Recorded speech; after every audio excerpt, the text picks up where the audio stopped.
All right, welcome everybody. I'm Mike Coor. I'm the former state council chair for Wisconsin Trout Unlimited. We've had a change of the guard recently, and Scott Allen has stepped into the chair's role, but I'm still pretty active on the council, and I'm going to be heading up our advocacy work for the foreseeable future, and hope to continue doing these Talking Trout episodes too. So glad to have everybody on board tonight. We got a great guest, Craig Cook from Fall Line Outfitters in Stevens Point, as you can see by the screen, is with us tonight. So we're excited to have Craig along with us. Just a couple of reminders before we get going too far into this. Please keep yourselves on mute. And if you have questions along the way for Craig, feel free to put them in the chat box. You should see a button down at the bottom of your screen. It just says chat, and you can click on that. It'll open up the chat box and dump your questions in there, and we'll kind of keep track of them. And Craig's going to leave some time at the end of the night. We'll go back and we'll go through those and make sure we answer all the questions that you may have. So with that being said, I'm going to turn it over to Craig Cook. The floor is yours, buddy. All right. Hey, I appreciate it. Thanks, Mike. Thanks for having me. Good evening to everybody on a beautiful Wednesday evening here in Wisconsin. The weather's been fantastic for all of us. So I'm sure we're all out doing some fishing. Unfortunately, that's not the case here in central Wisconsin. We're waiting for the sun to come back. So I'm one of these guys where I can ramble on and on. However, I'm going to try to cover some of the high points and then leave enough time at the end, like Mike said, so that I can answer any questions that anybody has. By no means am I a subject matter expert when it comes to central Wisconsin. I know enough to be dangerous and to lead our shop here in Stevens Point. But I'm just really excited for the opportunity to come on here and let people maybe know a little bit more about the fisheries in central Wisconsin, and then we'll get into what Fall Line Outfitters is and what we do there. So again, Stevens Point, Wisconsin. We'll just kind of roll with the thing. So I grew up actually in Waupaca, Wisconsin. A lot of people ask me because I'll get into it a little bit. I did some time in the military, quite a few years. So people ask me generally when they come into the store, like, are you originally from Wisconsin? Absolutely. I grew up in southeastern Wisconsin. That's kind of where the fly fishing love and all this whole dream kind of came from, was some of the lakes that they have down in southeastern Wisconsin, and learning how to cast and fish a bamboo fly rod. So yeah, Waupaca is where I grew up. And then after I graduated high school, I had a football scholarship to play in Minnesota and decided to turn that down and do a stint in the military, and did a 22-year military career from 97 to 2019, and decided that it's time to grow a beard and try to have some longer hair for a little while, and not look like anything to do or have anything to do with the military. But it was a good run. And then, I kind of had this idea, when you're getting ready to retire from any profession, especially the military, they always talk about, what are you going to do? Like, what are your career plans when you get ready to retire? And it's not that I couldn't work for somebody when I retired, but I knew that I wanted to be kind of self-employed with all the skill sets and stuff that I learned from the military and the leadership that I had. And had this crazy idea that I wanted to open up an outdoor store and specialize in fly fishing, because it was something that I love to do. I can recall making some cold calls to some different fly fishing reps, and one in particular had said to me, this is back in 2017, he said, you're probably going to need about 100K to start that fly shop if that's what you're thinking about doing. And I don't know if that was bold or just dumb, but I kind of politely disagreed with him and said I'm going to work hard to get to that point. And here we are quite a few years later, and I would say that he wasn't far off to this point. But we established 2018 is when Fall Line was established. I'm really proud to say that we grew it. We bootstrapped our business, and we're going to kind of get into the business just a little bit, and then we'll get into the fisheries. But just obviously to give a little background on me. But we started in 2018. I actually did T-shirts for units in the military. That's how the Fall Line started. I did shirts I was sending over to Afghanistan, Iraq, and of course, being in the military, I kind of knew that a lot of the units wanted esprit de corps stuff, and that I had kind of had an in a little bit. So we did a lot of custom T-shirts, and then it was like, that's just not the love. And then as we transitioned off of active duty, we got more into the fly fishing, and we're able to get some of the bigger brands into the store and kind of gone from there. So yeah, I mean, obviously we're talking to Wisconsin Trout Unlimited, so everybody's probably relatively familiar where Stevens Point is located. We're just about a half an hour south of Wausau, in what they call the Central Sands area. Really, the reason why I ended up here in Central Wisconsin, quite honestly, was the military. My last duty station was in Wisconsin Rapids. It was the Field Artillery headquarters. So that's kind of pretty much where we decided as a family that we were going to reside for the remainder of time after the military.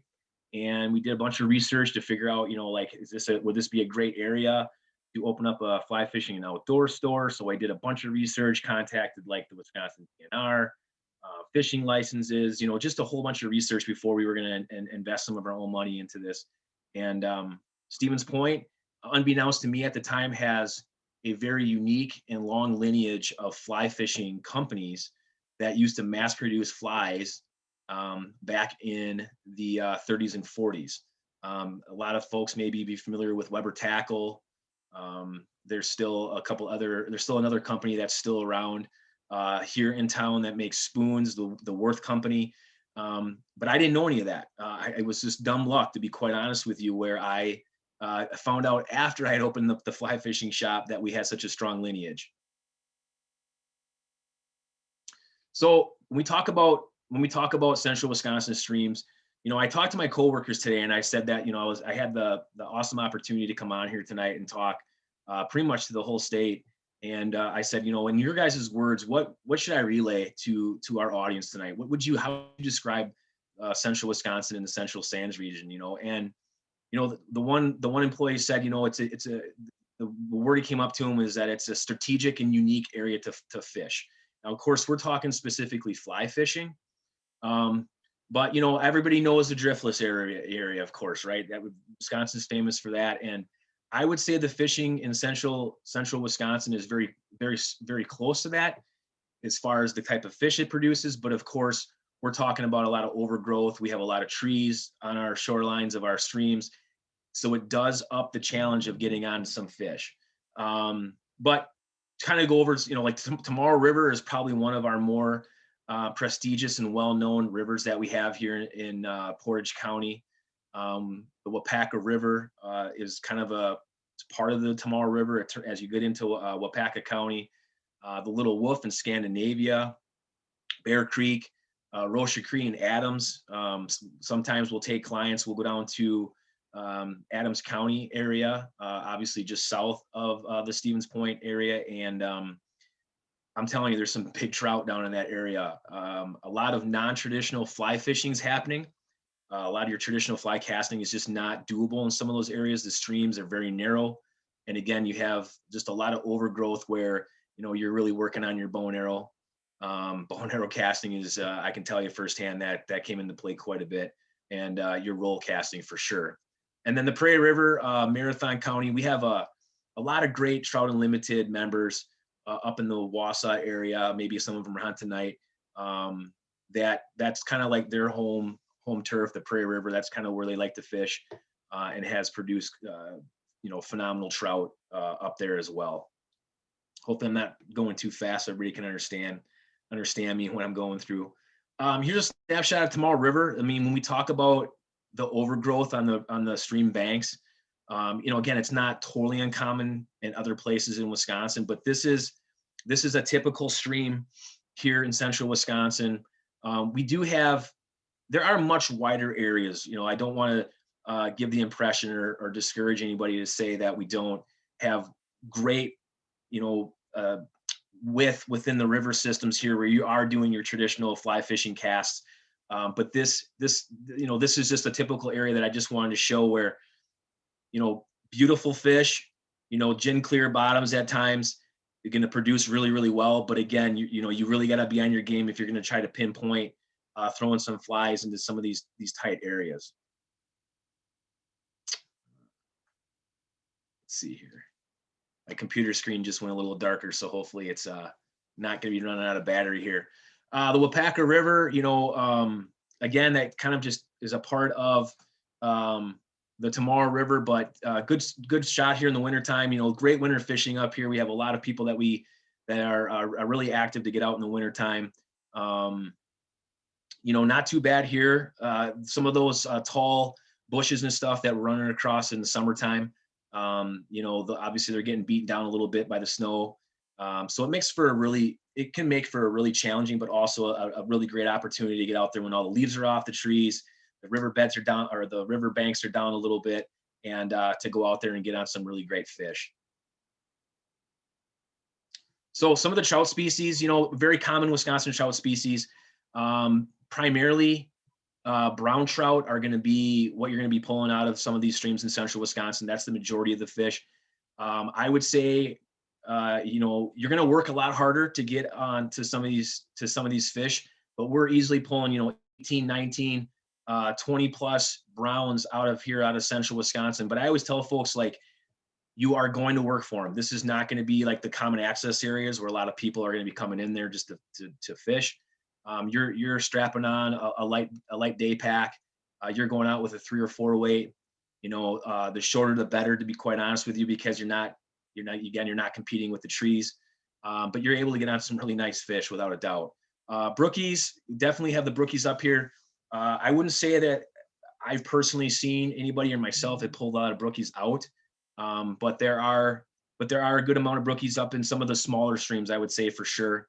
And I'm sure there's folks on here that maybe have pulled out some really good sized brookies as well. And then some of the rainbows, we get in the rainbows, some of those are stocked. I would say the rainbow is probably the least likely trout that you're going to get on. But they're out there. They're definitely out there.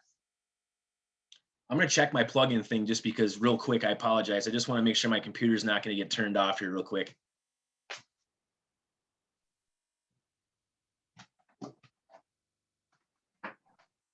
While Craig's taking a break here, I'll remind everybody, if you got questions, feel free to drop them in the chat. As somebody who grew up fishing the Central Sands, I can vouch for there are some very, very nice brown trout swimming around in those waters. That is for sure. All right, sorry, I apologize. Hopefully I think we're back on. So I think something was a little disconnected in the charger, so I apologize. All right. You know, we get asked a lot when folks come in the shop, like, what's your primary bug? Again, I'm not disclosing anything that, you know, not a lot of folks know, you know, especially if you're from the central part of the state. And I know there's other areas in the state of Wisconsin that have the Hexagenia hatch, but I'll tell you, it's a really special hatch for us up here. Of course, it's night fishing. We get a lot of folks that come to our area specifically when the hex is on. This last year in 21, the hex was very, very early. A lot of times we're talking, you know, middle to late June. This year it was very close to the beginning of June. Of course, it did tail a little bit as we got to the end. So there was some folks that we had some trips planned that we did miss it a little bit. But I'm telling you, we go through a ton of hex flies at the shop. It's just a special and unique time. Like I said, in central Wisconsin. Just kind of wanted to highlight that a little bit. So we talk about warm water stuff, you know, Wisconsin River, of course, is probably the main producer for us. You know, we've got multiple lakes. As you continue forward, continue north, of course, you're going to be running into a lot more of the lake warm water fishing. But the Wisconsin River has been a great producer for us. Smallmouth bass fishing has really turned up, really turned up, where we've got folks now. About 2 years ago in 2020, we had a lot of people, of course, with COVID from Wisconsin that were coming in. They were getting geared to go out west, and that always is going to happen, right? It's the mecca of fly fishing for the most part. But what we found last year to the central part of the state is we had a lot of people from Wyoming and Montana, Colorado that were coming into to the shop that were getting stuff for smallmouth. And muskie, more smallmouth than muskie, but we had the muskie folks that were trying to angle for some muskie. But the smallmouth fishing was just kind of neat to see how it reversed. And folks were like, you know, we're getting out from out west, we're coming to the Midwest. Why you folks are coming out to see us? But it was just kind of cool. but the Wisconsin River for us is in our backyard. Where our shop is located downtown, we're very close to a stone's throw away from to getting on Smallies, and we do, tons of folks that are coming to the area, and a little bit to the north that are going out on drift boats, or flats to get out to the muskies. So we have I like to say we have a great warm water fisheries located here in central Wisconsin, and from what we're seeing, it's just continuing to grow. It's really, again, it's kind of a thing that folks from other parts of the country are really taking notice that Wisconsin has something really unique to offer. Just kind of a snapshot of what we took here of the Wisconsin River coming through Stevens Point area.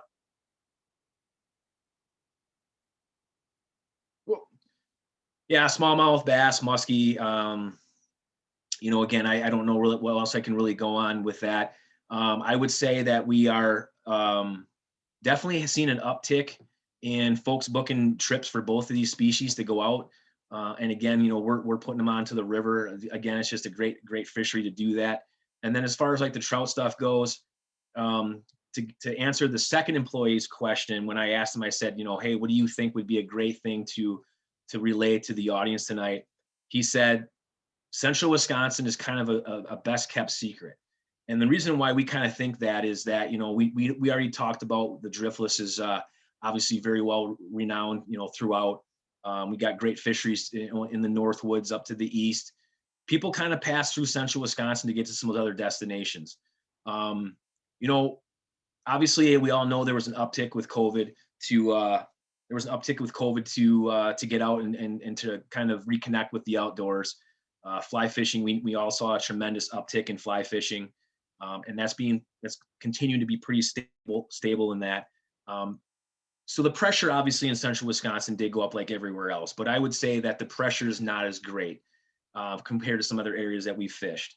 And, it's a good and a bad thing, of course, right? If you're from the central part of the state, you kind of want the pressure to stay as low as possible. But if you're from outside the area and you've never been up here before, you've never had the opportunity to fish the central Wisconsin, I would say stop off. Give it a shot. Stop in the shop. We can give you a couple places to get a wet fly. But it's just a great. I mean, there's everything located here in central Wisconsin. And again, for most people, you're talking 2 hours from pretty much every direction in the state of Wisconsin, unless you're way up north or down in the southwest corner or southeast corner. But so that's kind of the fishery side of things. I'm going to kind of dive a little bit more into the business and into the shop. I guess the other thing I would want to say real quick is that back in the 60s and the 70s in central Wisconsin, there's a lot of pine groves up in this area. And central Wisconsin also has a lot of, like everywhere else in Wisconsin, a lot of farming, a lot of crop farming. So back in the late 1800s, they started to get rid of a lot of these pine groves. They knew that the soil was acidic. They had to figure out a way to kind of get rid of the pine groves. So they started to clear the land. And then back in the 60s and the 70s, the Army Corps of Engineers came in and they ended up digging these water ditches.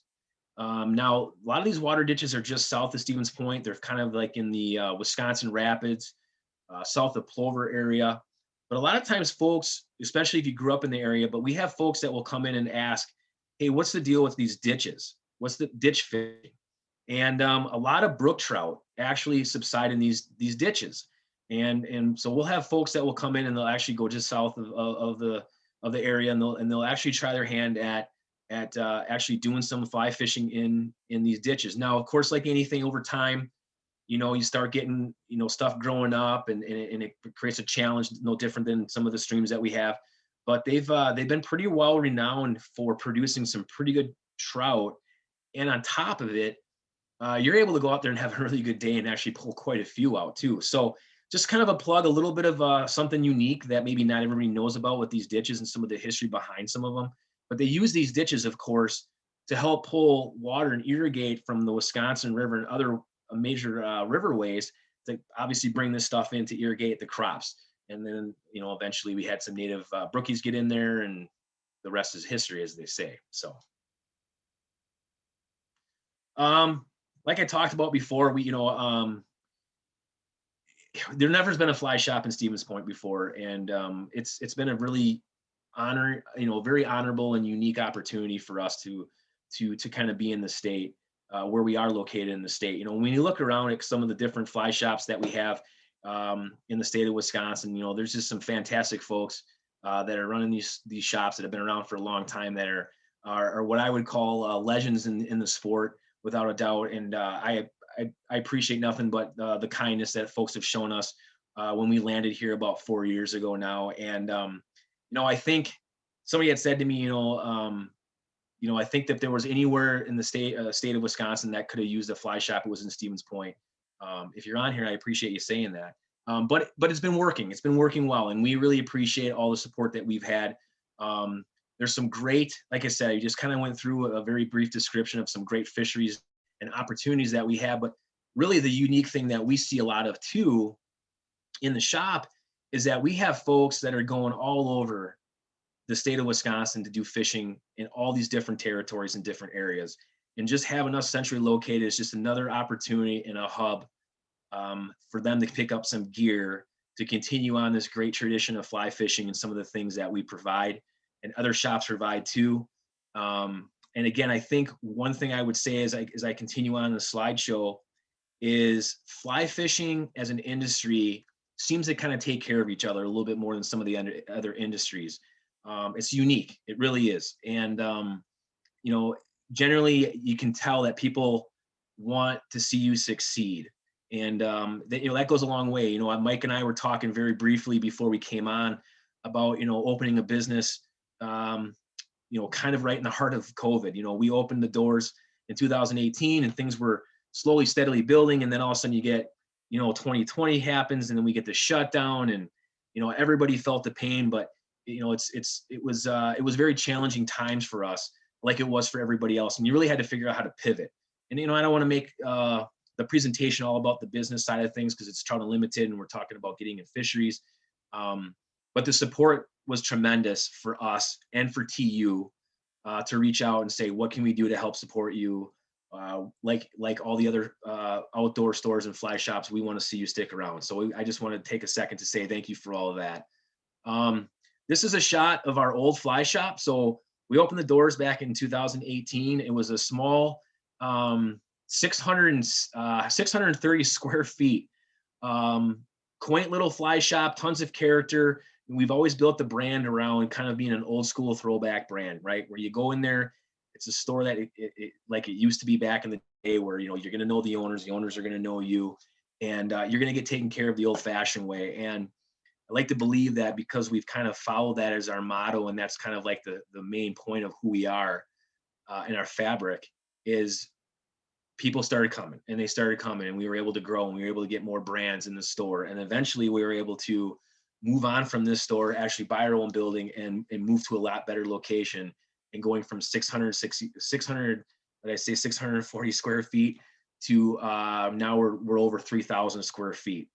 Let me see here. So this year we just changed our logo around a little bit. We're what we call, we're not just a fly fishing shop. We're not a fly shop. What I always tell folks is that we're a hybrid. We're a hybrid fly shop because we are an outfitter first and we specialize in fly fishing. We do all the camping, we do all the stuff that's going to get you outdoors, but where our bread and butter is and what we specialize in is the fly fishing portion of it. We're actually adding upland hunting stuff to our lineup come this summer into the fall. We're excited to do that. It's another passion in central Wisconsin that we just don't feel it's getting hit on. But that fly fishing, it just coincides with everything that we have to offer.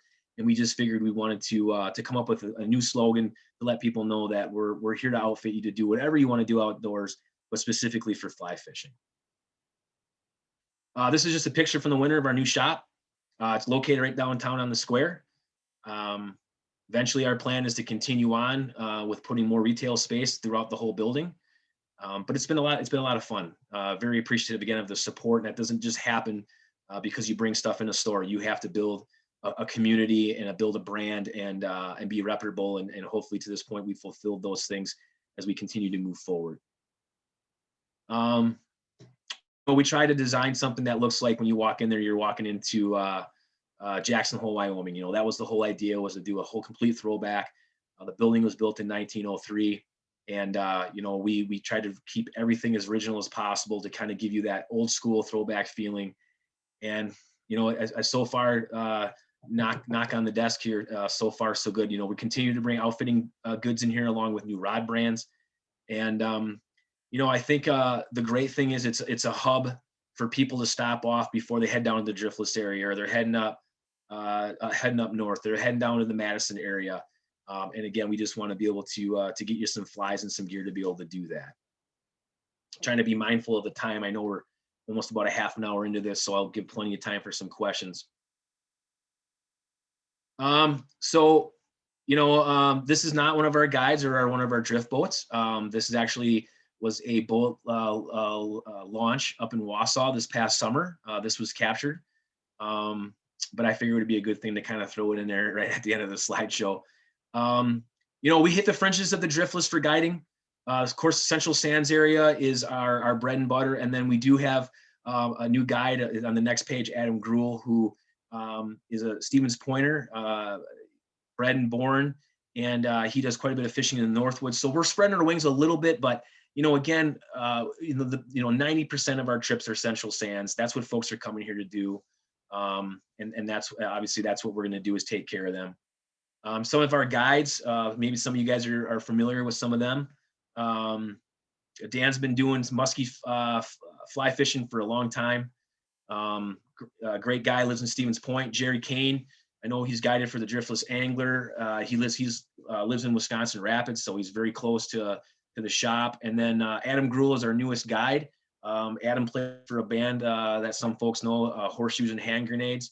But he's just been a great ambassador for the sport of fly fishing. No matter where he travels and tours, he's always talking fly fishing.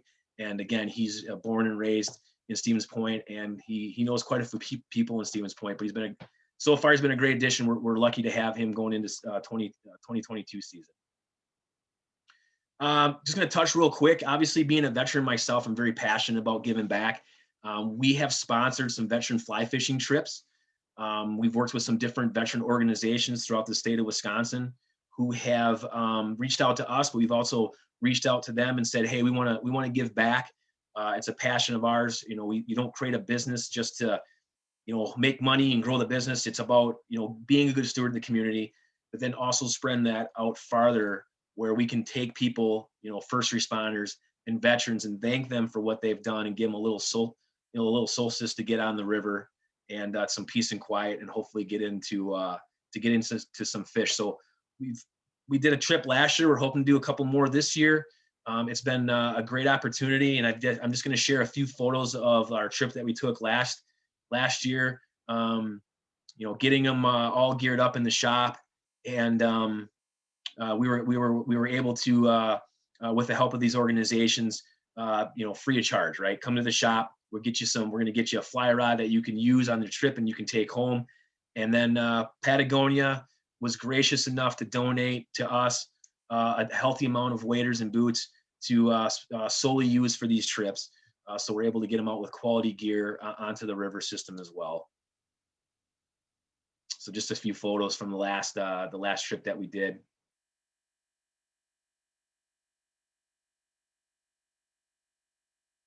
And we're going to be doing an all women's outing in September. So it'll be the first year we're doing that, which is great.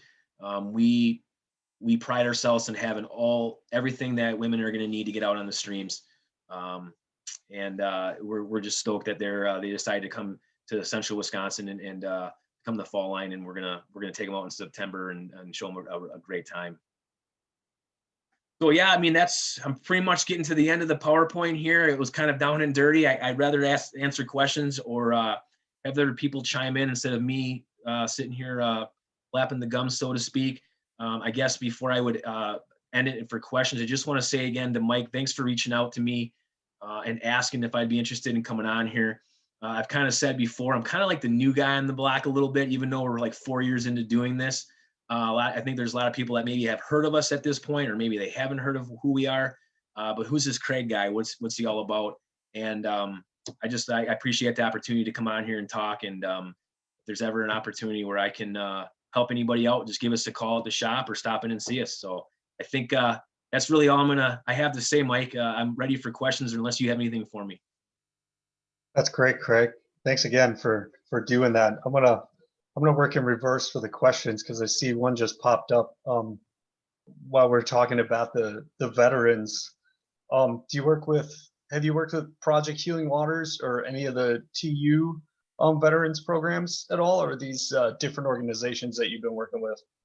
So we have had conversations with Project Healing Waters. I've talked to somebody out at their headquarters about getting support and getting the word spread that we do these.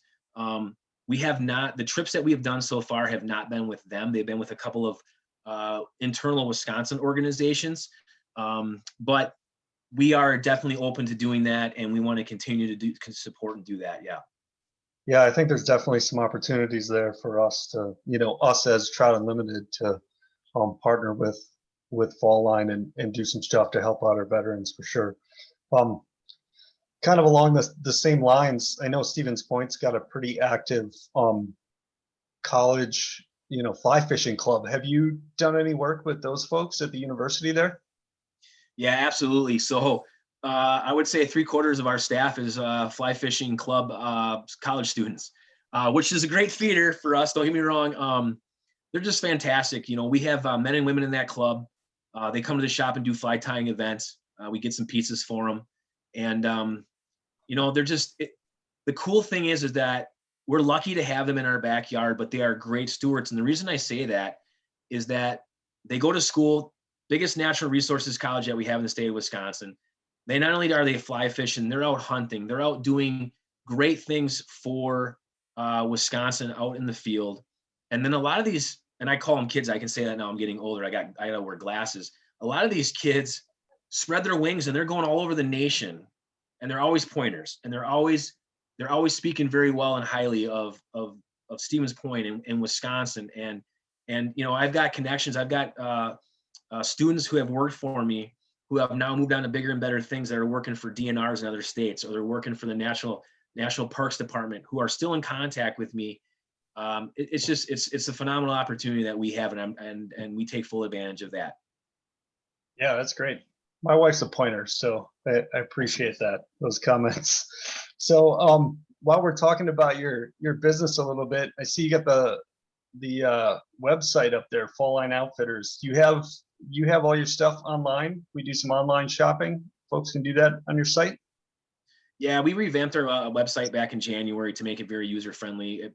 About 90% of, if not greater, of our inventory online is real-time inventory, what we have in the store. Probably the only thing that we don't put on there a whole lot is we're not going to put all the different flies on there. We've got one guy managing that right now, and it's a handful as it is with all the things that we're bringing into the store. But pretty much everything else, and of course you can always call us and we can set you up. But a lot of times people will, that are going out west, they'll come in and they'll want to load up on flies, and I always tell them, like, go see the other fly shops. Go out there, support the other fly shops out west. If you're going out to the east side of the state of Wisconsin, go to Tight Lines. If you're going to Driftless, go to Driftless Angler. Like, those guys are the SMEs, are the subject matter experts for their areas. They're going to set you up. And that's probably another reason why we just don't put all the flies on the website. But yeah, everything else is on there, Mike. I know the answer to this, but I'll say it again in case some folks are new and haven't spent a lot of times in the fly shops. But before you go asking, like, the person in the fly shop behind the counter, like, where you're going to go fish, right? You should buy some flies, buy a t-shirt, buy a sticker, like, show some support, and then ask the questions, because you're going to get a much better answer, right? Yeah, I always tell people I'm a horrible business person because I probably divulge too much. Now, I don't hotspot. I don't tell folks exactly where to go. But I always say, like, advice or is free. And we're lucky because the Stevens Point Visitors Guide, they have a nice little fishing map that has a couple access points that we'll circle. But I appreciate you saying that because it doesn't hurt. Yeah, absolutely. Somebody asked if you had a rewards program. Do you do anything like that? Yeah, we do, actually. I want to say that we probably have probably a better rewards program than most of the box stores. I won't state any of the box stores, but yeah, we do. We've got a program where if you sign up, how it works for us is if you sign up, we have a thing right now, if you spend $200 in the store, and it doesn't have to be it doesn't have to be in one purchase, but if you continuously build up and you spend $200 in the store, we give you $10 back on your next purchase, and you can bank some of those points. And then and you can use those online, or you can use those in the store. And then the other thing we do too is that if it's your birthday, we give you a $20 gift card. We send a $20 gift card through the email, and then we're always throwing out like 15% off here and anywhere. And I tell people, like, that is good for anything in the store. The only thing we don't discount is we carry only veteran-owned coffee companies that we give back on. So we don't discount our bags of coffee. We have 4 different veteran coffee brands, but everything else. So if you're in the market for a fly rod, or if you're looking to get a nice jacket or something, you can use those rewards points. It's a pretty good deal. Sounds great. Yeah, I'll keep that in mind. Let's pivot a little bit and talk about fish, right? That's the real reason most of us are here. So Absolutely. there are a couple of questions, Central Sands fishing related. I guess maybe before we jump into the fish, I thought this was an interesting question, and I guess you've been in the Central Sands for a few years, and so maybe you have seen one, maybe you haven't, but have you ever seen a cougar in the Central Sands roaming through the area? I have not personally seen a cougar. I know that we have plenty of black bear out in the area. If folks are familiar with Amherst, so the Tomorrow River runs through Amherst area. I don't know if some folks that coming down Highway 10, you're splitting the state. Plenty of black bear in the area. I have personally not seen any cougars. I know maybe there's some Wausau folks on here that would tell me otherwise, but I have not seen any. But black bears, yes. Yeah, that's good. All right. I know you said you didn't spot burn, but the Tomorrow is a pretty popular river, and somebody was asking about access points on the Tomorrow. Could you maybe talk about and you can generalize it if you want, but like, what is the access generally in the Central Sands? Do you have like the fishing easements where you got to stay like 30 feet from the bank, or is this more like public fishing grounds where you've got a big stretch where you can walk through? What's the public access like? Well, I would tell you that the public access, there's going to be, there's some good areas where I always try to tell folks that are coming to the area that are new to it, these are your go-to access points, right? Because we want people to not only access the water safely for them, but we also want them to do it smartly, but we want them to do it legally as well, right? Keyword being legally. So what we don't want obviously is to tell them, hey, this is a great place to get into the river, and this is a great fishing area, and then they're trespassing on private land. Most of the private landowners that are in the stretch that we kind of point folks to are pretty great. They're used to seeing people on the stream. We always tell people, like, if you're as long as you're in the water, you're good to go. If you have to maneuver an obstacle in the water, get out, go on the bank, get around the obstacle, and then get back in the water as soon as you can, right? There has been instances, like I'm sure there is everywhere else in the state of Wisconsin, where there are people, unfortunately, that do not want you on their property. And that's obviously a little more difficult to navigate, because you're out there by yourself. But for the most part, we've heard good reports. We have not really had any bad stories per se, where landowners have taken it to the extreme, as long as you're respectful. And I don't really know if that answers the question per se, but there are some very safe access points, especially in that rivers and other rivers as well. Yeah, and the DNR's got a great website, that TROUT, the Trout Regulation and User. Oh, I'm gonna mess it up now.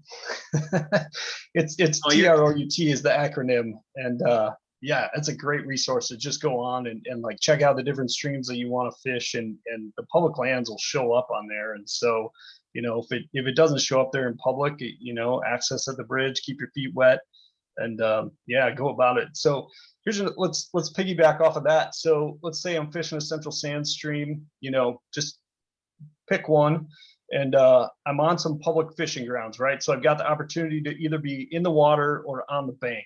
How do I want to approach these fish? Do I want to be in the water, like creeping upstream? How would you tell people to, best approach these fish? Or do you want to be on the bank, like out of the water? Well, see, obviously, as we always used to say in the military, MET-TC, which is mission dictate. But what I would say is, like, I'm just going to use the driftless for an example, right? So we can kind of have a comparison. On the driftless, a lot of times, you're fishing from the bank because you don't have a lot of cover in certain areas, right? So you're trying to get a little bit up up on the fish from a high point before the trout are able to spot you. In central Wisconsin, because of some, and if you remember that picture, and I'm gonna talk to this. Yep.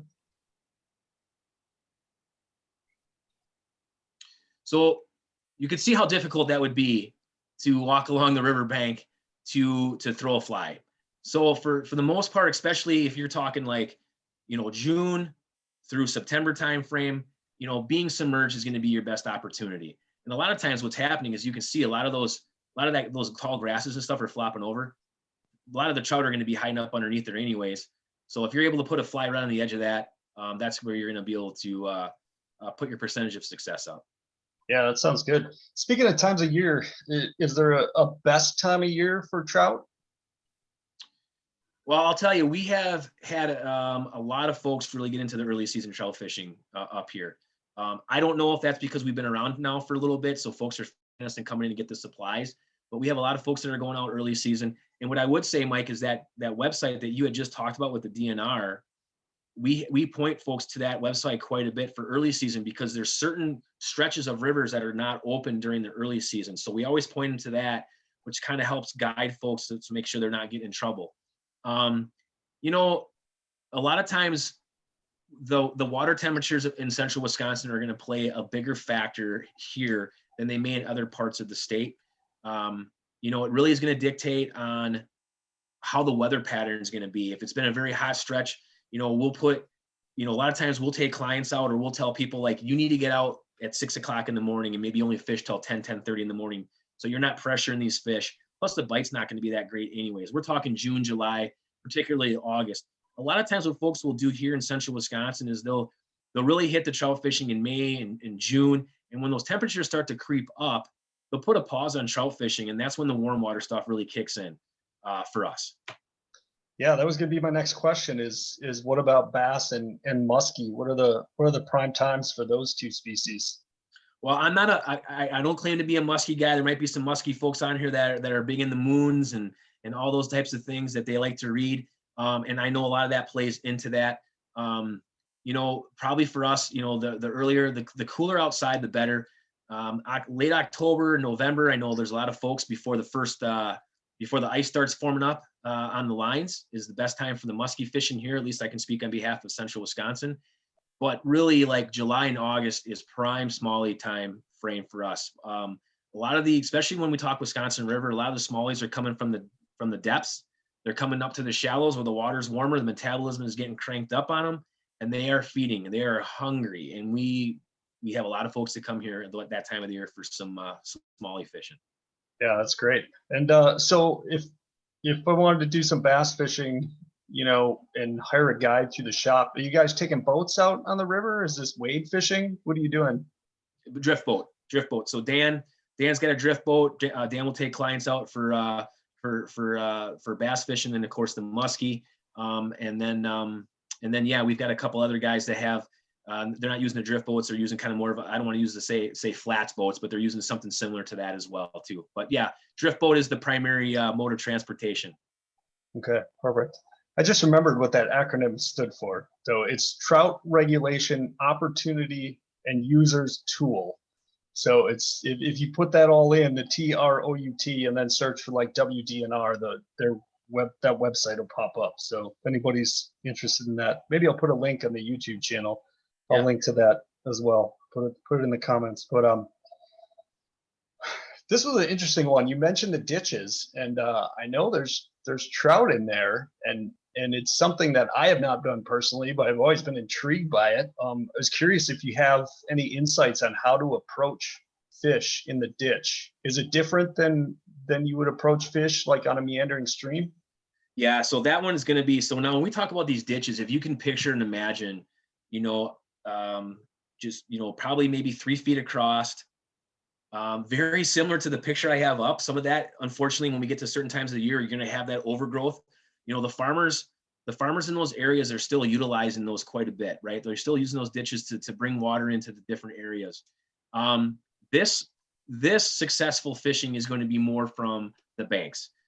Just because I think when you get into these areas, it's so narrow and hard that either you're going to be doing some really fast Like you're going to be, you're going to be casting and moving at the same time. You're not going to be stopping a whole lot. It's going to be pretty fast action fishing if you're going to be submerged into the ditch.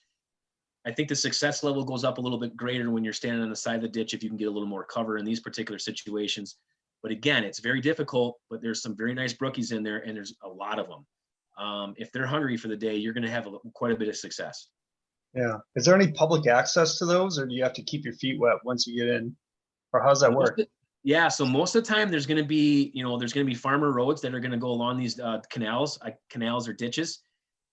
Most of the time the farmers do not have any issue with you doing, some of these are going to be on they're going to be on private land, but the ditches are always going to have roads run alongside of them because obviously unclogging the ditch, whatever the case may be.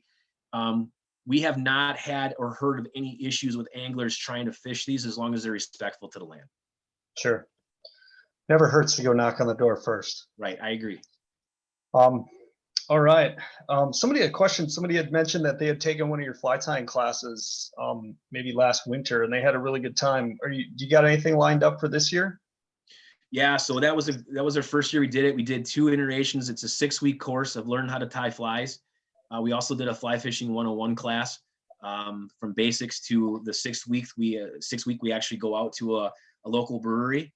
Not that we promote alcohol, but we go to a local brewery to support the small business, and we do an hour and a half of fly casting lesson too.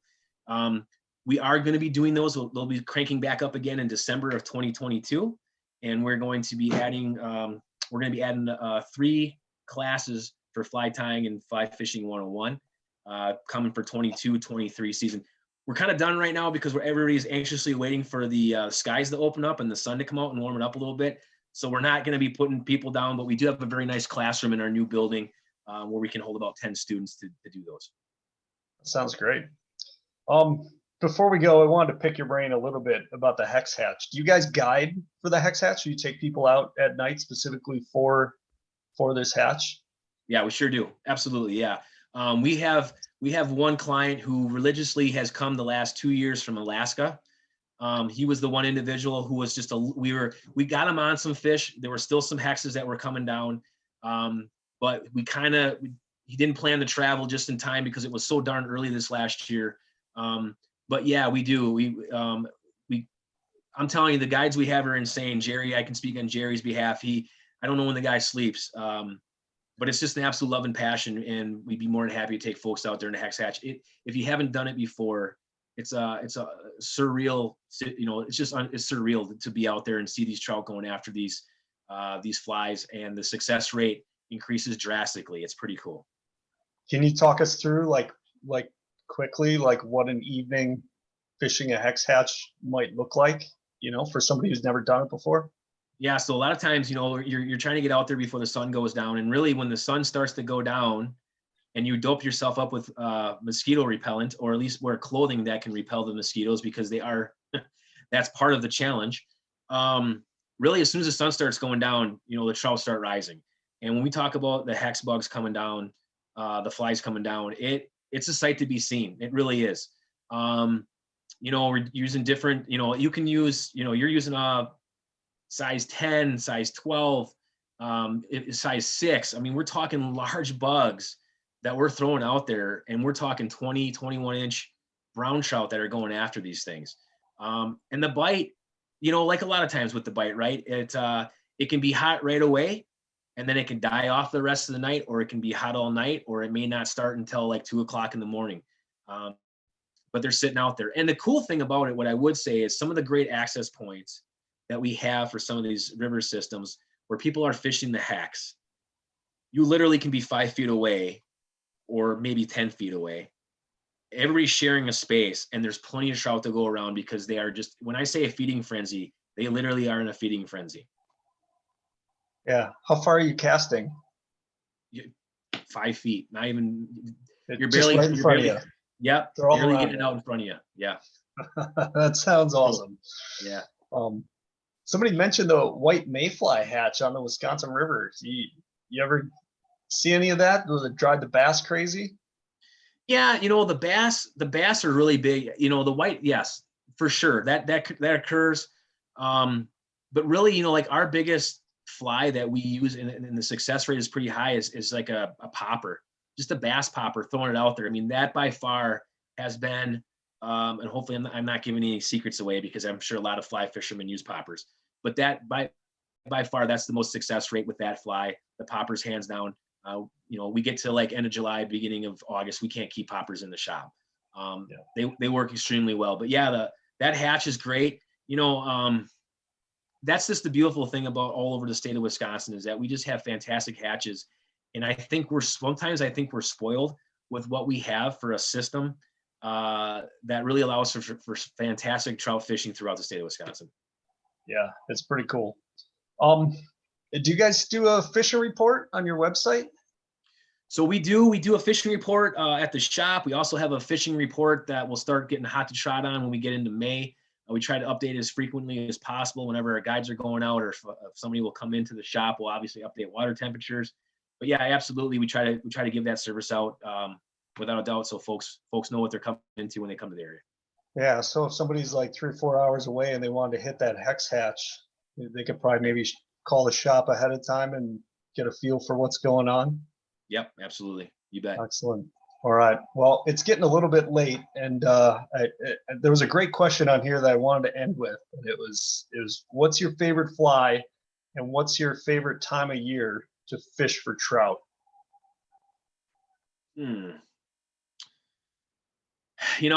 don't want to sound redundant, but I'm telling you, you just can't beat the hex. I mean, I just think, like, if you haven't experienced it before, I got to say by far that's got to be my favorite, and just the experience. And it's, like you get to the point where it's 2-3 o'clock in the morning and you're just running off of pure adrenaline, and hopefully by then the mosquitoes are leaving you alone. Most of the time they are, but there's always a few.